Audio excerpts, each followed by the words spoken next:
everybody, this is Deb with Truthification Chronicles, and I know I've already done a couple of videos on Flynn, but I came across this article by the Epoch Times, or Epoch if that's the way you want to pronounce it, and I really wanted to share it with you because I think there's a great insight here, and I'll show you some other information as we go. So here we go, a little more about Undercover FLYNN. Now, this guy, Brian Cates, he's a writer here from South Texas. He writes for the Epoch Times here. And he has an article, says, Stunning Developments in the Flynn Case. This was put out on the 21st. And it says, many observers could have been knocked over with a feather at a crucial moment early in Lieutenant General Michael Flynn's sentencing hearing on the morning of December 18th. After several weeks of revelations in this case, including a pre-sentencing memorandum just a week earlier from Flynn's defense team that appeared to relate serious malfeasance by the Mueller special counsel, U.S. District Court Judge Emmett Sullivan asked Flynn if he would like to withdraw his plea of guilty. To the amazement of many of the onlookers, Flynn told the judge he was not withdrawing his guilty plea and wanted to move on to the sentencing. Judge Sullivan took pains to give Flynn several opportunities to withdraw the plea, but Flynn stood firm. Now, if you've watched my previous videos on Flynn, you know that I pointed this out, that this was an unusual thing for him to do because Judge Sullivan here was giving him the out. He was giving him the opportunity to be able to nullify his plea. But no, Flynn decided not to take it. And we have to ask ourselves why, because if you've been forced into pleading guilty for something you didn't do, why wouldn't you take the opportunity to say, oh, okay, I'm going to change my plea? Because it was obvious the judge thought that he should because of how much he was telling him pretty much to do it. Because the judge was seeing a lot of inconsistencies. Well, Flynn still said, no, I'm not going to. I see a couple of possibilities there. Maybe Flynn did it because he's an honest, law-abiding citizen and he knows he did something wrong, or he's covering something up. And I tend to think it's the covering something up because of a lot of things this guy lays out here and some of the other stuff I'm going to show you. By the way, all the links are going to be down below. I will have a link to the memorandum here so you can read through it. And by the way, it's 178 pages long because it includes this huge list. This part is very short right here with the first 13 pages. But then we get into the exhibits. And it just goes on and on and on. And they are letters from all these people saying, hey, this is a good guy. He's great. He's very selfless. He has done a lot for our country. And then it goes through his military service materials and his evaluations. And really, seriously, if you've got time, read through it because wow, you can't help but be impressed by this guy. But this was done on the 11th, December 11th, and then here is the government's memorandum in aid of sentencing, and this was, I think, December 18th, evidently, that this was made. So go through and read those. Very interesting. I'm going to put them down below again so you can look at that, but let's go back to the article. That surprised many people following the events in the courtroom, since many, including myself, had speculated that the reason the Flynn team submitted its own pre-sentencing memorandum, that's the 178-page one, was in order to prepare for the withdrawal of Flynn's guilty plea and a request to the judge to toss the case. It now became clear that was not going to happen. After making absolutely sure this was what the defendant wished to do, Sullivan moved on to discussing the nature of the offense, noting that the offense to which Flynn pleaded guilty was lying to the FBI while inside the White House itself. Sullivan then brought up news that had broken the previous day regarding the Mueller special counsel's pursuit of Flynn's former lobbying clients. It was stunning to Judge Sullivan that it appeared an incoming presidential national security advisor, NSA, had recently been working for a foreign government as a lobbyist, something that led the judge to make some pointed comments to Flynn about selling out your country, and treason, which he later walked back after a short recess. If you watch my other video about Flynn, you understand that I think the reason that was done was to bring out the whole concept of treason, which we have seen the entire news media start to talk about now.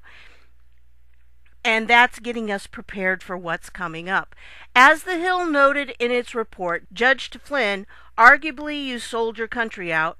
Sullivan later said he misspoke when suggesting Flynn acted as a foreign agent in the White House, noting Flynn's lobbying work ended before he started working for the Trump administration.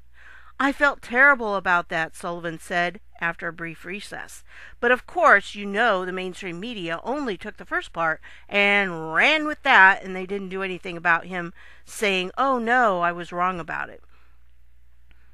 However the judge may have felt about misspeaking it, it gave the mainstream media one heck of a soundbite, which it ran with, many outlets not clarifying that within the hours Sullivan stated he misspoke and didn't mean to imply that Flynn was working as a Turkish lobbyist while inside the White House. Flynn's lobbying group had dissolved, and his supposed lobbying on behalf of Turkish clients had ended before he accepted the job of being President Trump's NSA and moved to a White House office during the transition period following the November 2016 election. Following the judge walking back his earlier comments, the Mueller special counsel team representative in court, Brandon von Grack, stressed the full cooperation the Mueller team has received from the defendant. Now that's really important, that this guy himself stressed the full cooperation the Mueller team has received from the defendant and requested a lower punishment, probation, and no jail time. Under the judge's questioning, Van Grack admitted that Flynn's assistance to the government in its various investigations is ongoing and has not been completed. This fact gave the judge pause, leading him to state he's not willing to sentence Flynn until he can see the full scope of the defendant's help. And for that reason, he won't pass sentence until Flynn's cooperation is fully completed. Now, I know a lot of the mainstream media and the liberals want to say, oh, well, see, he's turning in dirt on Trump, and that's why he's in this ongoing investigation. No, no, no, no. That's not what he's doing. He's not turning any dirt in on Trump because there's no dirt to turn in. Judge Sullivan then delayed proceeding further for 90 days, setting a status hearing for March 13th, where both sides are to appear to give him an update as to whether Flynn's cooperation is still ongoing or if it has finished. So, exactly what is going on here? There are several competing narratives. Number one, Flynn is pleading guilty because he is guilty and just wants this over with. That's what I said. That's a possibility. Number two, Flynn is pleading guilty only to protect his family, especially his son, whom Mueller will target if Flynn does not roll over. That also is something that I've brought up. That is one of the reasons that's been given for him pleading guilty in the first place to something he didn't do. And number three, Flynn has to plead guilty to protect national security due to being involved in a counterintelligence operation. People may be far more familiar with the first two narratives, so I'll spend some time explaining the third. The Flynn Intel Group was created by Flynn in the fall of 2014. The FIG existed just long enough to make a few contracts, never seemed to do any actual lobbying, and then ended up refunding a lot of the money it was paid before disbanding in late 2016. Okay, take that scenario right there and look at it carefully. Doesn't that almost seem like it was set up for a specific purpose? I mean, it really has kind of the idea of being a cover. So Flynn set up this intel group as a cover for an operation he was working on. Something deep where he needed some kind of cover to make people think that he was making his living that way. But there's something else that's really going on. You know what also seems curious? Right around the time the FIG was established, Flynn publicly did a complete 180 degrees on Turkey and Russia, suddenly talking about how awesome and wonderful Putin and Erdogan are. He even did an op-ed praising Erdogan, and by the way, there's links here, and castigating prominent Turkish exile Fethullah Gulen as a shady Islamic mullah. Now, there's two possibilities here. Number one, Flynn decided to sell out and put his 30-plus years of spook expertise, spook because he was involved in military intelligence. And again, if you read that 178 pages, you will definitely see what this man was doing and how qualified he is to do intelligence things. And also, because he was so qualified, that makes the idea of him lying to the FBI either something that was totally planned or inadvertent misspeak, and they took it as lying. Because there really is no other way. I mean, he knew for sure that if he lied to the FBI, there would be consequences. So I can't imagine that the lie was on purpose unless it was part of a covert operation. That's my thinking on it. So anyway, he goes on, he says, and the expertise of others in FIG at the disposal of people he'd called America's enemies for decades, or, number two, everything is not what it appears to be on the surface, which is what I think is happening. That this plan that is going on, and those of you who know Q, and I know I'm getting a lot of flamers for Q lately, but wait, we'll just see how it works out. And until then, I guess we're all just kind of in the same boat. We don't know for sure. But if you do follow Q, you know that there was a plan that our military intelligence came up with before Donald Trump ran for election. I mean, they had this figured out ahead of time. Trump was the person that they chose to put in there. And I have a video on that if you want to go watch it. But like I said just a few minutes ago, that whole setup with the whole Flynn intel kind of seems like it was set up as a type of cover so people wouldn't pay attention to what he was really doing. And that was my impression when I first heard about it. So let's go on. In August of 2017, Senator Chuck Grassley sent a letter to Secretary of Defense James Mattis and the Director of the Defense Intelligence Agency, the DIA. Now remember, the DIA is what Flynn used to be in charge of. He was the head of the DIA for 2 years during the Obama administration, and then in 2014, Obama got rid of him. He pushed him out, and that was when Obama was doing a big military purge. He was taking a lot of conservatives in the upper ranks, and he was pushing them out. And that's what happened with Flynn. In 2014, he was pushed out. And then shortly thereafter, he created this Flynn Intel group. So that's another reason why it sounds to me like possibly this operation was going on back then, and the Flynn Intel group was setting things up as part of the plan on a longer-term basis. These military men aren't just thinking about short-term plans. It's not, how do we win this battle today? It's how do we win the long-term war? And I think this is what they were doing even back then. So let's go on. This letter from Chuck Grassley to the head of the DIA, who was at the time Lieutenant General Vincent R. Stewart. I'm not sure, I think maybe he's still in it now. They go for 3 years, I believe, in which he revealed that his Senate Judiciary Committee had been shown some highly classified documents by current DIA personnel back on May 25th. That's of 2017. In his letter, Grassley specifically requested that Mattis and Stewart declassify at least one particular piece of information in these documents out of fairness to Flynn. He wrote, "Based on representations made by the DIA personnel, it appears the public release of this information would not pose any ongoing risk to national security. Moreover, the declassification would be in the public interest and is in the interest of fairness to Lieutenant General Flynn." Here's the actual letter itself. It's not very long, and that's pretty much what he said. So Grassley wanted this particular document to be released, to be declassified. But remember, that means All of the people in the judiciary read that document and knows the information it contains will exonerate him. Everybody in the Senate judiciary knows about this. That means Feinstein knows. So keep that in mind. All those people that were complaining and yelling about Kavanaugh, they all know that this exists. So they all know that Flynn is innocent. Kind of puts a little different perspective on things. And when we're looking at our entire government, I know there's a lot of people who say, oh, conspiracy theories. Well, I've got news for you. There are things going on in our government that the public doesn't know about. And this is one of them. There's a document out there that will help General Flynn, and it's not declassified. But some members of Congress have seen it. And we know it exists because of this letter.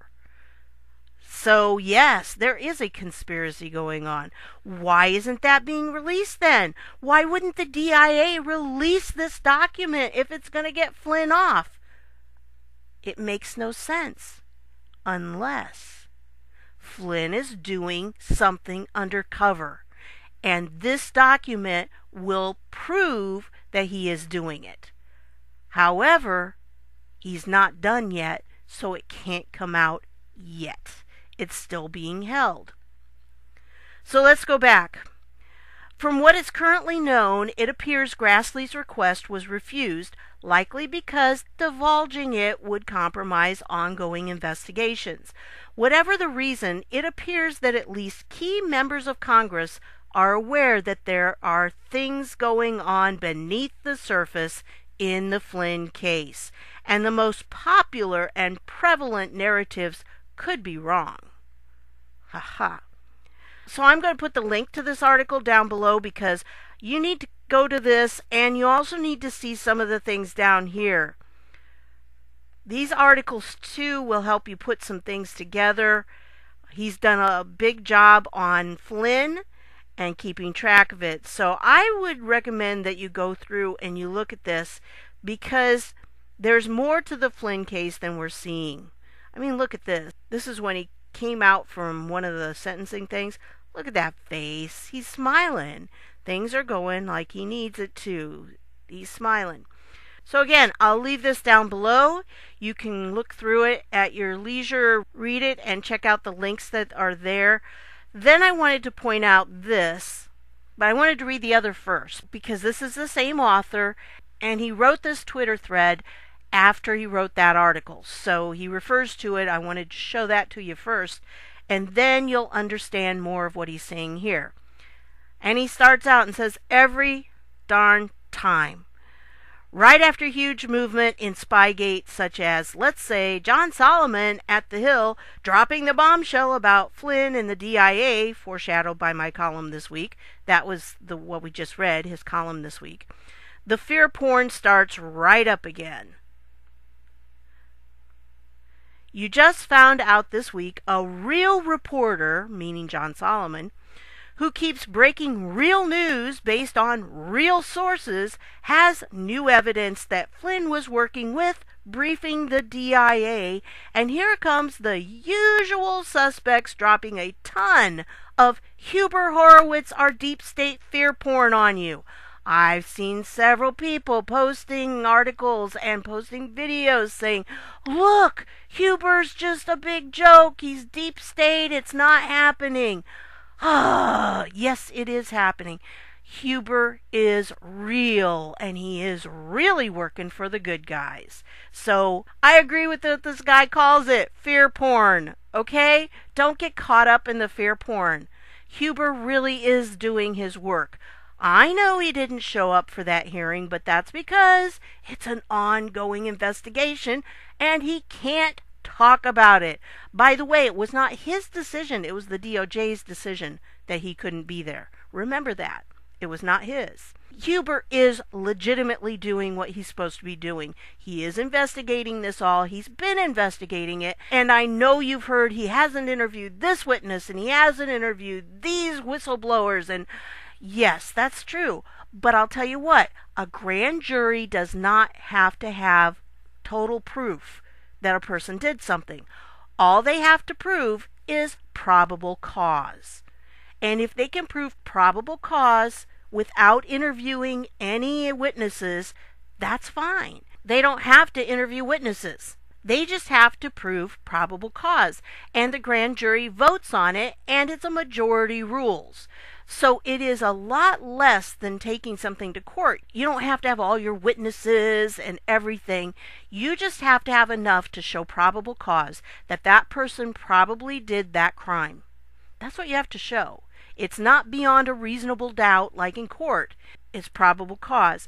And that means they could do it all without any witnesses if they needed to. And if they do use witnesses, since these indictments are sealed at this point, it could very well be that the witnesses are being treated as confidential informants. And so their seal, their identities, and the fact that they were in front of a grand jury could all be sealed. And in an honest DOJ, that's how things are supposed to work. No leaks.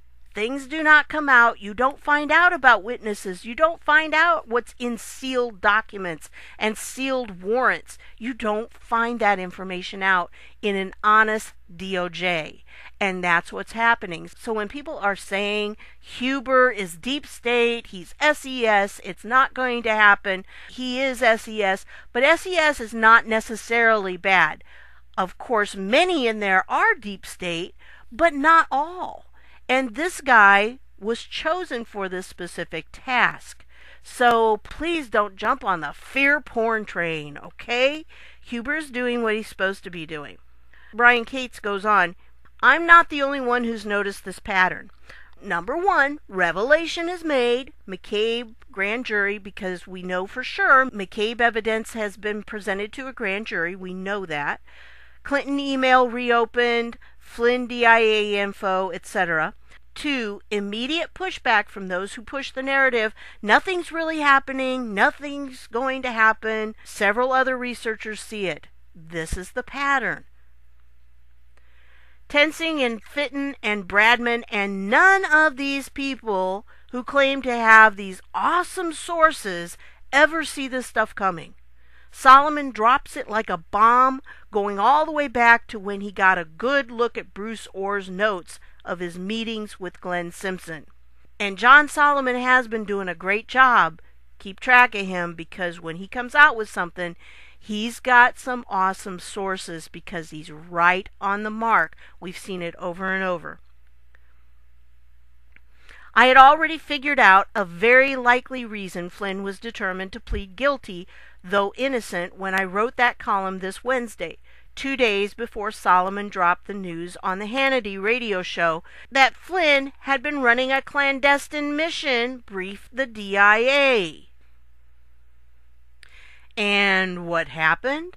Did the usual suspects ponder this new information? Did they go in depth and do anything with this new information? Not that I've seen. Oh wow, we just found Flynn was on a clandestine mission for the DIA when... Stop! Abort that thought! Look over here! Oh my goodness! Huber and Horowitz, they are deep state people! It's all over! We're all doomed! Well, no.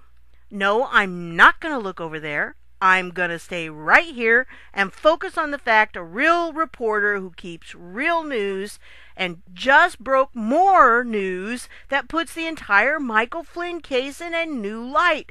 Thank you very much. In case you missed it, here's my thread yesterday where I go into exactly what Flynn was likely doing on this clandestine mission for the DIA. He carefully established, and I think this is non-official cover, and lured in some foreign suckers. I think this is what happened. And if you read this thread here, it's kind of what we're talking about. Some of those foreign suckers are now being investigated and prosecuted. But hey, don't let this new news get in the way of all that fun clickbait about how Huber and Horowitz are deep state guys out to cover everything up and stuff. People with the narrative, nothing's happening, are not gonna just sit back and let people like John Solomon get away with it. I said nothing's happening, so how dare you, sir? Here's another big dose of nothing's happening. So there. Interviewing people about their doubts on Huber Horowitz is not breaking news. Solomon in just the last 4 months broke news multiple times. Orr's notes, the main source of the Steele dossier's Trump-Russia info being a former Russian intel officer living in the U.S., etc. And just a few days ago, Solomon broke that he has a source saying Flynn was on a clandestine mission for the DIA and briefed the agency after he was done gathering information. Are we going to pretend Solomon hasn't been breaking news? I saw the news about Flynn's DIA op coming. I wrote my column on Wednesday, 2 days before Solomon did his radio interview with Greg Jarrett on the Hannity Show. How come Last Refuge, Tenzing, DeGenova, all these others saying nothing's happening, don't see it coming? Didn't see the McCabe grand jury coming. Didn't see the Clinton Foundation being under investigation. Didn't see search warrants, investigations going into Uranium One. Didn't see the letter Grassley sent back in August 2017 trying to get Flynn's DIA info declassified. Well, some people see it. Every time there's movement, every time the curtain gets pulled back and you're shown something, you gotta understand some people out there are highly invested in a narrative nothing's happening. Their sources say nothing's happening, so by goodness, nothing's happening. So if you want to believe nothing's going on, the deep state already won, and Trump is boxed in. Sure, you can find plenty of people out there who will sell you that narrative.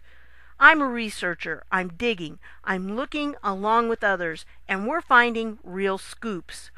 Literally every time something breaks, like Tracy Bean's, finding documentary evidence of search warrants have seized thousands of 10X and 10AM documents in ongoing investigations of Uranium One, or me showing there is a DIA Flynn connection the SJC wants to declassify, what happens?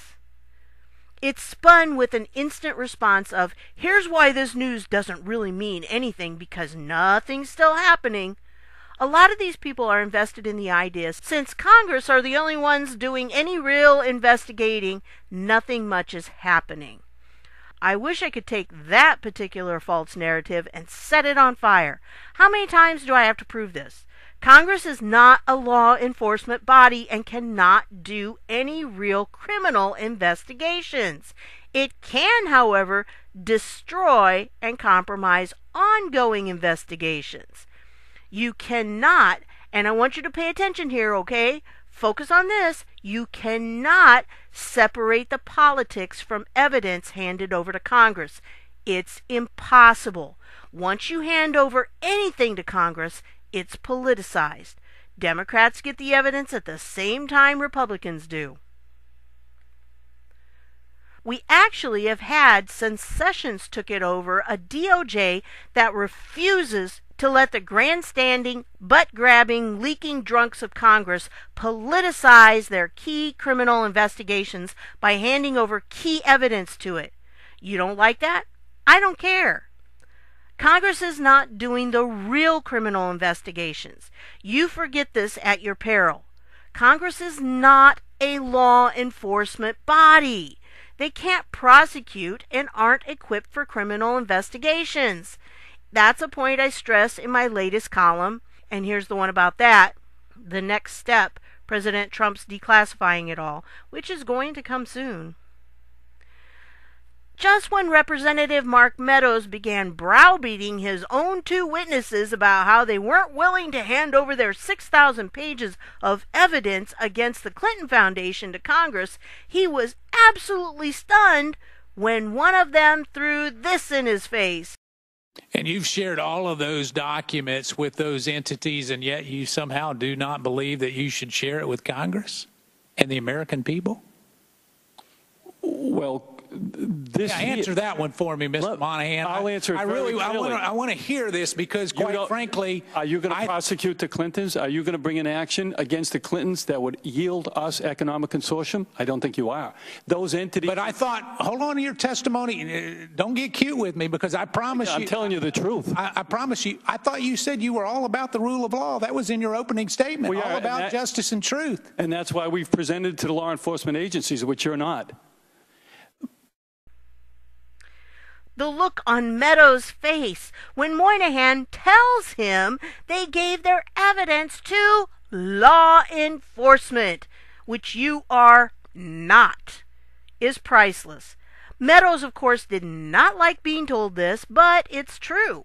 These guys are not giving him their evidence because all the Democrats would get it too. This is why key evidence is being kept away from Congress, no matter how much people wail about it. They cannot risk all the leakers on these committees compromising these incredibly important and complex cases they've been building. Democrats will leak it as fast as they can get it, especially since over 100 journalists, and I use that term loosely, are in the pockets of the DNC, according to the DNC's own emails in WikiLeaks. If people got the 100% full transparency to Congress that they demanded of the DOJ, we couldn't have a functioning DOJ then. Every single politically sensitive investigation would have all its evidence handed over to those leaking political partisans on these committees. If Meadows could have somehow compelled Doyle and Moynihan to hand over their documents, I guarantee you by nightfall, Connolly and Norton and other Democrats on that committee, their staff would have gone over it fast and the leaking, tipping off would have begun. Instead, the Clintons, Clinton Foundation officials, Uranium One players, they are still in the dark about how much and what exactly the DOJ knows about Uranium One. That's how it should be. Rational people who know how things actually work know this. This is why I'm saying you may not have heard what Huber's doing, and that's the way it's supposed to be. In an honest, upright DOJ, there aren't any leakers. But most aren't rational or understand how things work. It's all got to run through Congress. Congress needs to see all the evidence, is something people say when they don't understand how things work. Congress gets shown when and only when showing it to the grandstanding, butt-grabbing, leaking drunks won't F everything up. At least there are some adults in the room who understand this. Listen to whoever you want to listen to. I know what I know. Me and the other researchers found what we found. Choose whichever narrative you like. It's a free country. End. I totally agree with this guy. I think he's right on this. We have not seen what Huber's doing because that's the way a real DOJ is supposed to work. We haven't had one in such a long time. We've all forgotten that. That's how they're supposed to work. You're not supposed to know about ongoing investigations until they come out. And so it's no surprise to me that we haven't heard who Huber's been talking to. Who has he interviewed? Well, that's part of the process. It's an ongoing investigation. We shouldn't know. And if we do know, then we have leaks. And the leaks are the whole problem we've been fighting against. So, don't be surprised when Huber comes out with everything he's got. It's going to happen. And we have to be careful not to listen to fear porn. It's just that simple. Whenever this happens, remember the pattern he pointed out. They come out with something huge that's accurate, like John Sullivan's been coming out with these things. And then all of a sudden, oh no, that can't be true, that can't be true. You didn't really hear that, folks. You didn't hear that. It's not really true. Don't look at that. Look over here. And that's what they're doing. Why are they doing it? Because 100 people or more in the press are going to go down when all of this comes out. They're being investigated as well because they have been supporting the Democrat Party, sometimes in not really very legal ways. So it's all going to start coming out, and we're going to see how they're in it together. You have to see it by now. When things come out, is it by coincidence that they're almost word for word the same articles at the same time? I mean, this is just not natural. Something is behind all this. There's more going on than meets our eye. And I think everybody needs to be aware of that. And especially in the case with Flynn, we all need to understand that there is something he's involved with that is an undercover operation he's not allowed to talk about. And it's been going on for a long time. So what is it? I don't know. The DIA is protecting that. And that's why they won't release that particular document, because it's not time yet. They can't reveal what he's doing quite yet. So things are happening. Whether you think so or not, I understand your hesitancy, but don't listen to the people that are trying to tell you nothing's happening, because it really is. And if you look at documents behind the scenes, the more I see these documents, the letters that have been sent back and forth for a couple years now, I see that things are working behind the scenes. They just can't come out and tell us. If you remember when Devin Nunes saw the information and came out and did that press conference, and he was just livid almost. He couldn't tell us what he had seen. But whatever he saw, and a lot of these lawmakers that we've been hearing speak, they have seen things that prove what they're trying to get out to the public, but they can't get it out to the public. So that's why we needed somebody who was not in Congress, because Congress really doesn't have any teeth. We needed somebody who had teeth, and that is why Sessions took the IG, who doesn't have any teeth either, the Inspector General, and paired him up with a U.S. attorney who does have teeth, who can impanel grand juries, and who can present evidence to those grand juries and get indictments. So please understand, there is much going on, and it's really going to start coming to a head. And those of you who say, oh, nothing's happening, you're going to have a very strong awakening. So let's see what's going to happen between now and January 1st and into the new year. I think it's going to be a wild and woolly time. So once again, hope you have a wonderful Christmas, and I'll see y'all in the next video.